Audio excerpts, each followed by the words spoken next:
Well, everybody, we are happy to take Malaki Starks. He's a player that we've seen over the last couple of years, a great football player at a great football program, wired like a Raven, great mentality, probably one of the most impressive interviews we've ever had at the Combine. Ball hawk, he's a physical guy, he's a very, very good tackler. And I was reminded that the last time we took a Starks in the first round, he ended up intercepting a pass in the Super Bowl, so hopefully that ends up happening again. Questions?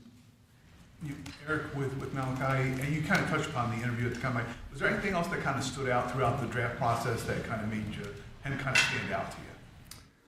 You know, I just think that as we go back and look at our very best players, they're just wired a certain way. They play a certain way consistently, and throughout the process, Malachi was a guy that just really passed every single test. We have, you know, as far as football GPA, very, very high. Production as a player, durability, ability, everything really. It just made a lot of sense for us to take him. John, have you already started to kind of visualize what your defense looks like, especially now teaming him up with Hamilton, who also does a variety of things?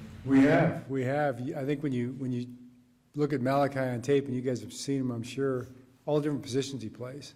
He plays both safeties, he plays nickel, he plays the dime linebacker spot, which is what Kyle does, which is what Adarius does, and then Marlon plays inside and outside. So the ability to move all those pieces around and get them in different positions is pretty exciting. The other thing is, you know, Eric kind of just mentioned this, but when we first came out of the season, we had a conversation about just the type of mindset that we were looking for in the guys we were going to bring in. And to me, Malachi, he fits that perfectly.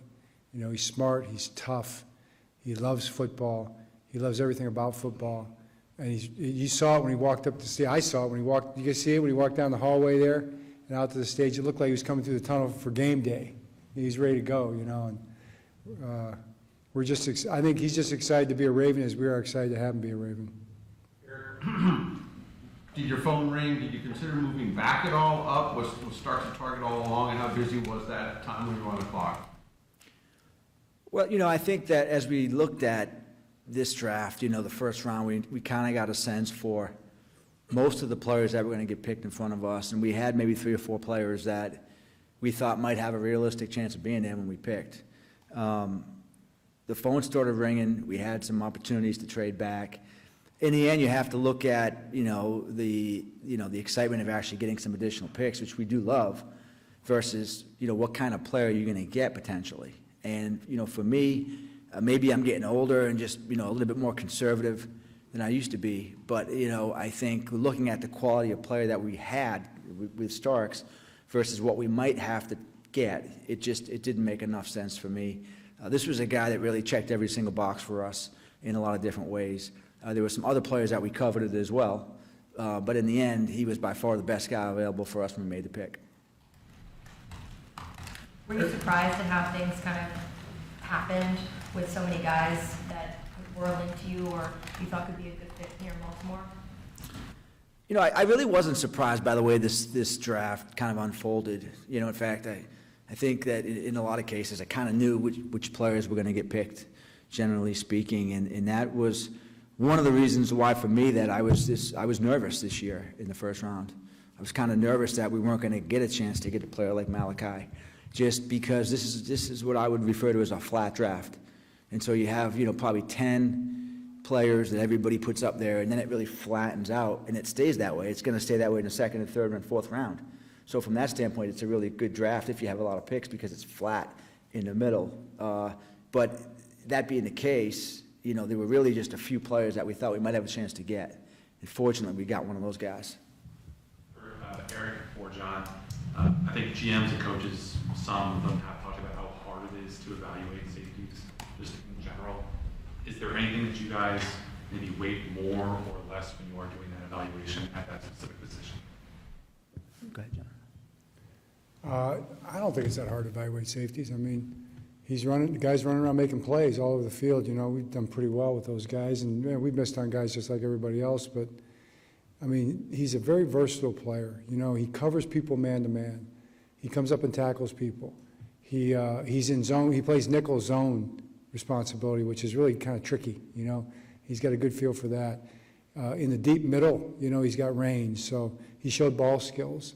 He showed all the things, and then you kind of put on top of that the mentality that we talked about, the mindset, kind of the football character, I guess you could call it. The guy just loves to be out there, and he loves to play. He can't wait to hit the grass. And to me, that's been a good recipe for success, really kind of no matter what the position is. But he looks like a safety to me. We'll see. But I bet he'll prove us right. Eric, John, you touched on this a little bit, but last year with Kyle Hamilton, you had to play him a little more split safety second half of the year. Not just getting a player that starts as talented as he is, but being able to maybe free up Hamilton to be as versatile as he can be. I mean, how important is that for your defense? It definitely gives us that option, you know, and it's not to say that Kyle won't be back there, because he will be, but the good news is, like, the offense isn't going to know who's going to be back there on any given play. They're not going to be able to line up and say, okay, Kyle's going to be deep, you know, or even Ardarius is going to be deep. Ardarius, all three of those guys could be on the field a lot. Or Marlon can go back and can play deep if we wanted him to, but really now it's those three guys, you know, as interchangeable parts, playing any one of those four positions in there. That's pretty exciting. Eric, I'm sure you had, you know, a bunch of guys, obviously, how important, and specifically his defense in that attention and getting a guy to contribute right away. Yeah, so we didn't go into it, you know, thinking that we'd take a defensive player. You know, we were going into it thinking we're going to take the best football player we can take. And, you know, there were some guys on the offensive side of the ball, too, that got picked. And there were a few really good players that were still there when we picked Malachi. But, you know, I think generally speaking, we want to be a balanced drafting team. You know, we want both sides of the ball to be really strong. And so, you know, we're fortunate this draft. As I said, we have a lot of opportunities in a couple days to get some good players. And I think you'll see us fill some needs, take some really good football players, and hopefully hit on a bunch of guys. Eric, he was a high-level starter at one of the best programs in the country for 3 years. I mean, does that always give you more confidence that a guy will step right on the field and help? I think so. I mean, you know, one thing that I've learned from Ozzie, I mean, over the years, you look at some of our best picks, and they're big school guys, SEC, you know, Big Ten, you know, Pac-10 back in the day, guys like that, experienced guys from winning programs. That's a big deal. That's important, and that's something that we definitely look for. I mean, let's face it, you know, the SEC is, if not one, I mean, probably one, but one or two in terms of the best football conferences in the country. And this is a guy that's won national championships and played at a very high level. That's important. You guys keep your draft plans so close to the vest. Were you, I don't know, concern's the right word, but were you aware of just, I mean, there's so much talk that you love Starks. And, you know, ESPN said that he was your ideal pick. Did that make you at all uncomfortable during this week? You know, it did. Again, like I sort of like handicap it and model this thing out, and I figured like, okay, well, you know, if Starks gets picked, you know, and there's going to be another player there. We had a few players that we really liked, and but yeah, you know, it was kind of weird to just always consistently seeing us, you know, tied to him. I mean, there were a few other players too. In the end, I think it's just it fell for us, and we're lucky that it did.